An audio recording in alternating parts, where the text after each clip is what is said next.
Okay जैसा कि मैंने आपको बताया, on the basis of development and use, जो रिसोर्सेज है वो टू टाइप्स के हैं, actual resources and potential resources. चलो समझते हैं कि what are actual resources and what are potential resources. Those resources whose quantity is known, ठीक है, those actual resources are those resources whose quantity is known, जिनकी जो मात्रा है, ठीक है, कि वो कितनी अमाउंट में हमारे पास प्रेजेंट है, वो क्या होते हैं, जिनका हमें पता है, वो एक्चुअल रिसोर्सेज होते हैं। Those resources whose entire quantity may not be known, और जो पोटेंशियल रिसोर्सेज है उनकी पूरी क्वांटिटी हमें पता नहीं हो सकती है, ठीक है। These resources are being used in the present, और जो एक्चुअल रिसोर्सेज होते हैं वो प्रेजेंट में यूज होते हैं, ठीक है। These are not being used at present and could be used in future, की जो ये रिसोर्सेज होते हैं ये प्रेजेंट में यूज नहीं भी हो सकते हैं, और इनको हम किसके लिए सेव करके रखते हैं, फ्यूचर के लिए सेव करके रखते हैं, ठीक है। For example coal in Germany and petroleum in West Asia, क्या हो रहा है, हम इनका यूज कर रहे हैं ना continuously, these are actual resources. और इसमें हो जाएगा for example the uranium in Ladakh, Ladakh के अंदर यूरेनियम है बट हम उसका प्रेजेंट टाइम यूज नहीं कर रहे हैं, या तो हो सकता है कि हमारे पास ऐसी टेक्नोलॉजी डेवलप नहीं हुई है जहां से हम यूरेनियम है वो निकाल सके, और या फिर हो सकता है कि इसको हमने फ्यूचर के लिए सेव कर रखा हो कि इन फ्यूचर हम इसको यूज करेंगे, ठीक है। तो these are the actual resources and potential resources. उसके बाद हम करते हैं on the basis of origin, ठीक है। ओरिजिन के बेसिस पे जो रिसोर्सेज है वो टू टाइप्स के होते हैं, abiotic resources and biotic resources. Biotic resources का और एबायोटिक रिसोर्सेज का चलो बताता हूं मैं आपको। So on the basis of origin there are two types, biotic resources and abiotic. Biotic resources क्या होते हैं, दीज रिसोर्सेज इंक्लूड्स, इसके अंदर क्या होते हैं, इंक्लूड्स ऑल लिविंग बींग्स, ठीक है, ऑल लिविंग बींग्स, जितने भी जो जीवित प्राणी होते हैं वो सब किसके अंदर आते हैं, बायोटिक रिसोर्सेज के अंदर। और एबायोटिक में these resources includes all non living beings, जितने भी नॉन लिविंग होते हैं, ठीक है, non living beings. Non living beings कौन से होते हैं, जो जीवित प्राणी नहीं होते हैं, ठीक है, जो ग्रो नहीं करते, जो ब्रीथ नहीं करते, जो मूव नहीं कर सकते, वो सब किस में आता है, बायोटिक रिसोर्सेज के अंदर। तो डिफरेंस पता चल गया, these are living beings and these are non living beings, ठीक है। इसके एग्जांपल्स देख लेते हैं हम। फॉर एग्जांपल इसके अंदर क्या क्या आएगा, फॉर एग्जांपल, तो इसमें आप क्या क्या कर दोगे, जो हमारा बायोटिक है इसमें प्लांट्स, एनिमल्स, ह्यूमन बींग्स है ना। सबसे पहले हम कर लेते हैं ह्यूमन बींग्स, मानव जाति आएगी इसके अंदर, ठीक है, प्लांट्स, एनिमल्स, ठीक है, etcetera, these are biotic resources, ठीक है, ये लिविंग बींग्स हैं। नॉन लिविंग बींग्स में आपका क्या क्या आ जाएगा, जैसे आपका हो गया chair, road, soil, rocks, minerals, ये सब, ठीक है। तो इसमें देख लेते हैं, फॉर एग्जांपल में क्या हो जाएगा, रोड हो जाएंगे आपकी, ठीक है, और कोल, बहुत सारे एग्जांपल है, कोल हो गया, सॉइल हो गया आपका, ठीक है ना, सॉइल, रॉक्स, ठीक है, और minerals, these all are abiotic resources, ठीक है। बायोटिक रिसोर्सेज में जीवित प्राणी आते हैं और एबायोटिक में जीवित प्राणी आते हैं, ठीक है। फिर हमारा जो नेक्स्ट है वो है on the basis of distribution, चलो वो कर लेते हैं। On the basis of stock और on the basis of distribution बचता है, so on the basis of stock कर लेते हैं। ओके, सबसे पहले हम करते हैं रिन्यूएबल रिसोर्सेज। देखो साथ साथ में इसमें जो डिफरेंशिएट है वो भी हो रहा है। तो जो रिन्यूएबल रिसोर्सेज है वो कौन से रिसोर्सेज है, renewable resources are those which get renewed quickly, जिन्हें दोबारा से है वो जो जल्दी रिकवर हो जाते हैं, ठीक है, उन्हें क्या बोलेंगे, रिन्यूएबल रिसोर्सेज। इसका सेकंड पॉइंट हो सकता है, some of these are unlimited and are not affected by human activities. कुछ जो रिन्यूएबल रिसोर्सेज है ऐसे हैं वो अनलिमिटेड है, ठीक है, उनकी क्वांटिटी वो अननोन है, और वो ह्यूमन एक्टिविटीज है, जो हमारी मानव क्रियाएं हैं वो उनको प्रभावित नहीं कर सकती। इसके एग्जांपल्स हो जाएंगे सोलर एंड विंड एनर्जी। चलो इसको मेंशन करके दिखाता हूं मैं आपको। ओके, तो ये मैंने रिन्यूएबल रिसोर्सेज का मेंशन कर दिया है। Renewable resources are those which get renewed quickly. Second, some renewable resources are unlimited. कुछ रिन्यूएबल रिसोर्सेज है वो अनलिमिटेड है and are not affected by human activities. ठीक है, ह्यूमन एक्टिविटीज है वो इनको इफेक्ट नहीं कर सकते। इसके एग्जाम्पल हो जाएंगे solar energy, wind energy, geothermal energy. Solar energy, the energy that we get from the sun. Wind energy, the energy that we get from the wind, and geothermal energy, the energy that we get from the earth. Clear. अब देखो यहाँ पे एक important चीज है, यहाँ पे आया some renewable resources are unlimited and are not affected by human activities. ठीक है, कि अफेक्ट मतलब उनको जैसे है वो अनलिमिटेड ही रहेंगे। ठीक है, उनकी जो फुल क्वांटिटी हम वो यूज नहीं कर सकते हैं या सेव नहीं कर सकते हैं फुल क्वांटिटी, बट हम उसको अफेक्ट ह्यूमन एक्टिविटीज उनको इफेक्ट करते हैं उनकी क्वालिटी में चेंज करके। जैसे एयर पोल्यूशन हो रहा है ना, वाटर पोल्यूशन हो रहा है, तो जो एयर पोल्यूशन है क्या हो रहा है अभी, जो आपको देखता है कि एयर कितना पोल्यूट हो रहा है ना, चिमनीज की वजह से, या जो भी हम चीजें पोली बैग्स और ये सब बर्न करते हैं, तो क्या होता है उससे उनकी क्वालिटी में चेंज हो जाता है ह्यूमन एक्टिविटीज से। ठीक है, वैसे हम उनको अफेक्ट नहीं कर सकते, बट बाय क्वालिटी उनको ह्यूमन एक्टिविटीज है वो अफेक्ट है वो करती हैं। अब हम करते हैं नॉन रिन्यूएबल रिसोर्सेज का। ठीक है, चलो करते हैं फिर। ओके, अब जो नॉन रिन्यूएबल रिसोर्सेज है वो कौन से हैं? These resources are those which have a limited. इनका क्या होता है, जो रिसोर्सेज होते हैं इनका क्या होता है, लिमिटेड स्टॉक होता है। क्या होता है? Have a limited stock. ठीक है, ये हमारे पास लिमिटेड अमाउंट में वो प्रेजेंट होते हैं। सेकंड, इसमें ये जो एक हमारा पॉइंट था कि रिन्यूएबल रिसोर्सेज है वो जल्दी रिन्यूड हो जाते हैं। ठीक है, तो इसमें क्या आएगा कि once the stock are existed it may take 1000 of years to get renewed. ठीक है, एक बार अगर वो कोई भी स्टॉक है अगर हम उसको यूज कर लेते हैं तो उसको रिकवर होने में एटलीस्ट वो कितना टाइम लग जाता है, थाउजेंड्स ऑफ ईयर्स है वो लग जाते हैं। ठीक है, चलो एक बार इसको एक्सप्लेन करता हूं मैं। ओके, तो जो इसका सेकंड पॉइंट है वो यहीं से बन जाएगा, हम यहीं से बना लेंगे फर्स्ट वाले से ही। ठीक है, नॉन रिन्यूएबल, क्योंकि मैं अगर डिफरेंस भी दिखाना हो तो भी सही है। Non renewable resources are those which are not renewed quickly.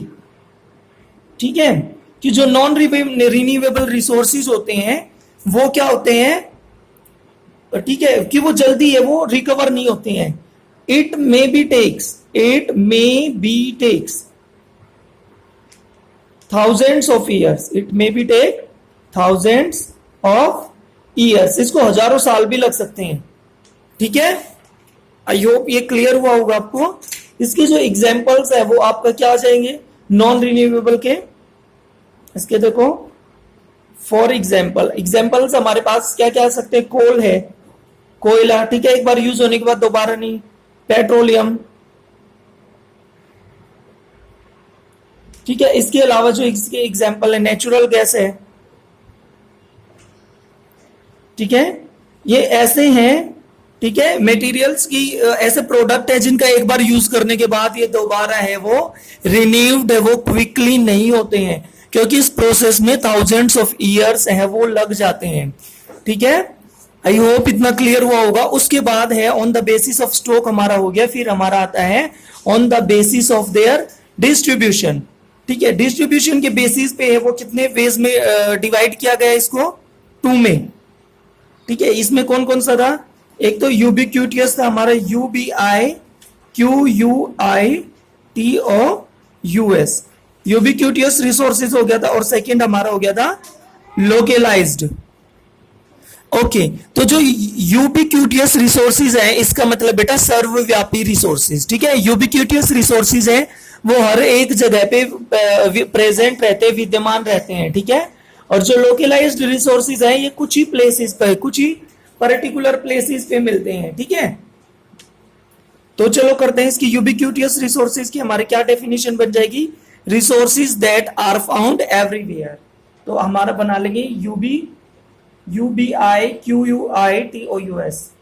Ubiquitous resources are present, present, are present everywhere. ठीक है, ये रिसोर्सेज है वो हमें हर जगह पे मिलते हैं. ठीक है, इसके एग्जाम्पल क्या क्या हो जाएंगे? लाइक हर जगह पे हमें क्या मिल सकता है? एयर, सनलाइट, है ना, land, etcetera. Is it clear? Localized resources जो हमें किसी पर्टिकुलर प्लेसेस पे मिलते हैं. सो लोकलाइज्ड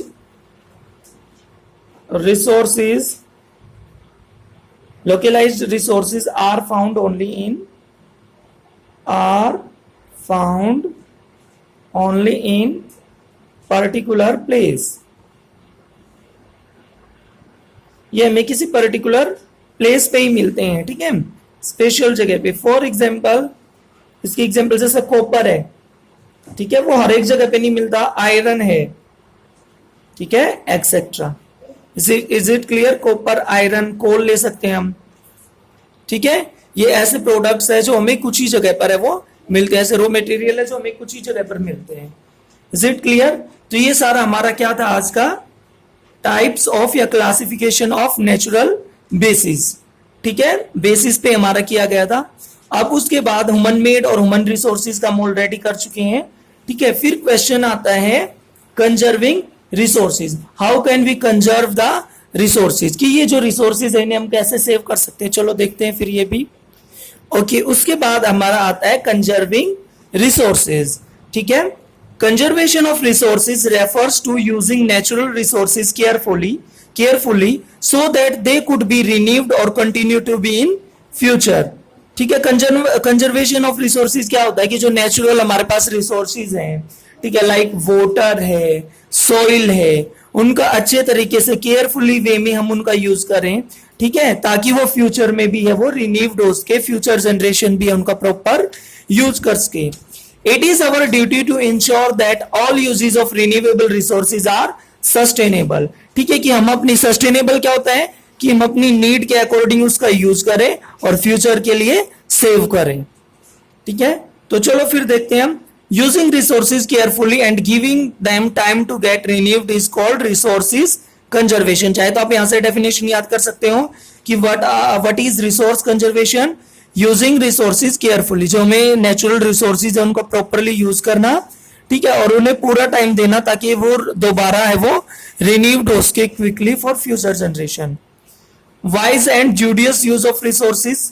ठीक है, कि पूरी बुद्धिमत्ता के साथ और अच्छे तरीके से रिसोर्सेज का यूज करना. अवॉइड वेस्टफुल मेथड्स को इग्नोर करना. ठीक है, रिड्यूसिंग कंजम्पशन, उनका मतलब हमारी जरूरत के अकॉर्डिंग यूज करना, वेस्टेज नहीं करना. जैसे कई बार क्या होता है, पानी जैसे वाटर सप्लाई होती है, ठीक है, ये लोकल एग्जांपल है, तो क्या होता है कि पानी जब भर जाता है उसके बाद भी ऐसे ही मतलब जो टैप्स है वो कंटिन्यूसली ओपन रहती है और पानी है वो वेस्टेज जाता है.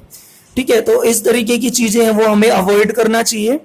Recycling and reusing things and so on. और कोई भी चीज है जब हम उसको कई बार क्या करते हैं कि वन टाइम यूज करने के बाद उसे थ्रो कर देते हैं, तो हमें उसका रीयूज करना चाहिए और फिर रिसाइकलिंग करना चाहिए. ठीक है, उसको पिघलाकर कोई न्यू मटेरियल है वो बन सकता है. So these are the conserving resources points. After that आता है कि व्हाट इज सस्टेनेबल डेवलपमेंट. बता चुका हूं मैं पहले ही. Balancing the need to use resources and also conservation them for the future is called. ठीक है, हमारी जरूरत के हिसाब से रिसोर्सेज का प्रयोग करना और फ्यूचर के लिए उसको सेव करना इज कॉल्ड सस्टेनेबल डेवलपमेंट. उसके बाद एक इंपॉर्टेंट है, ये हमारा क्या आता है, सस्टेनेबल डेवलपमेंट. ठीक है, कि sustainable some principle of sustainable development, कि सर इसके प्रिंसिपल्स है वो क्या क्या होंगे वो देखो. Respect and care for all forms of life. ठीक है, सबकी रिस्पेक्ट करनी चाहिए, सबकी केयर करनी चाहिए जितनी भी लिविंग बींग्स हैं. Second, minimize the depletion of natural resources. Natural resources का है वो कम से कम उन्हें नुकसान पहुंचाना. Conserve the earth vitality and diversity, कि जो हमारे अर्थ की जो फर्टिलिटी है, ठीक है, और उसकी जो डाइवर्सिटी है, जो डिफरेंट जो लिविंग बींग्स है उनको क्या करना, सेव करना, टेक केयर करना। Enable communities to care for their own environment, ठीक है, और जितने भी लोग हैं, ठीक है, उन सबको मोटिवेट करना कि वो अपने इन्वायरमेंट का वो टेक केयर कर सकें। Improve the quality of human life, और ह्यूमन लाइफ जो हमारी क्वालिटी है, स्टैंडर्ड ऑफ लिविंग है, उसको इंप्रूव करना विदाउट हार्म द इन्वायरमेंट, बगैर इन्वायरमेंट को कोई नुकसान पहुंचाए।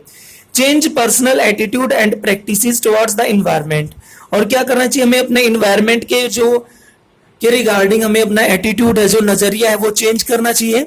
हमें ज्यादा से ज्यादा है वो पेड़ पौधे लगाने चाहिए, ज्यादा से ज्यादा प्लांट्स है वो ग्रो करने चाहिए हमें, ठीक है, और नेचुरल रिसोर्सेज की टेक केयर भी करनी चाहिए। अब कंक्लूजन क्या निकलता है इस चैप्टर से, वो देख लो एक बार। ओके, कंक्लूजन क्या निकलता है रिसोर्सेज चैप्टर से, the future of our planet, कि जो हमारे प्लेनेट का फ्यूचर है वो and its people is linked with our ability to maintain, ठीक है, कि हमारे प्लेनेट का फ्यूचर, इसके साथ साथ में जो यहाँ पे जो ह्यूमन बींग्स रह रहे हैं उन सब का फ्यूचर वो किस पे डिपेंड करता है, एबिलिटी टू मेंटेन, कि हम किस तरीके से अपने इन्वायरमेंट को मेंटेन करते हैं, किस तरीके से हम अपने इन्वायरमेंट को मतलब प्रॉपरली है वो टेक केयर करके बगैर किसी कोई नुकसान पहुंचाए, किस तरीके से हम उसको अच्छे से रखते हैं, कैसे जो हमारे नेचुरल रिसोर्सेज है उनको बगैर इफेक्ट किए हम अपने इन्वायरमेंट को वो मतलब हरा भरा और एक फ्रेश रखते हैं। ओके, इसके हमारी कुछ ड्यूटी बनती है। All uses of renewable resources are sustainable, जितने भी रिन्यूएबल रिसोर्सेज है like solar energy, wind energy, geothermal energy, ठीक है, उनका सब सस्टेनेबल मतलब हमारी नीड के, हमारी जरूरत के हिसाब से यूज करना है और फ्यूचर के लिए सेव करना है। The diversity of life on the earth is conserved, जितने भी डिफरेंट डिफरेंट लिविंग बींग्स है उन सबको क्या करना है, उन सबकी लाइफ को हमें क्या करना है, सेव करके रखना है। यानी कि अपने लिए प्लांट्स को नुकसान पहुंचा दिया, एनिमल्स को मार दिया, सो ये these are not good habits. The damage to natural environment system is minimized, और हमें जो नेचुरल जो हमारा इन्वायरमेंट है उसको कम से कम है वो नुकसान पहुंचाना चाहिए, ठीक है। ये आपका चैप्टर कंप्लीट हो जाता है रिसोर्सेज। तो आप एक बार अच्छे तरीके से इस वीडियो को केयरफुली वे में देखना, ठीक है, आपके सारे डाउट्स है वो क्लियर हो जाएंगे। In next video we are going to discuss its question answers. Okay, so till then, bye bye, have a fruitful day to all, enjoy your day and enjoy your life also.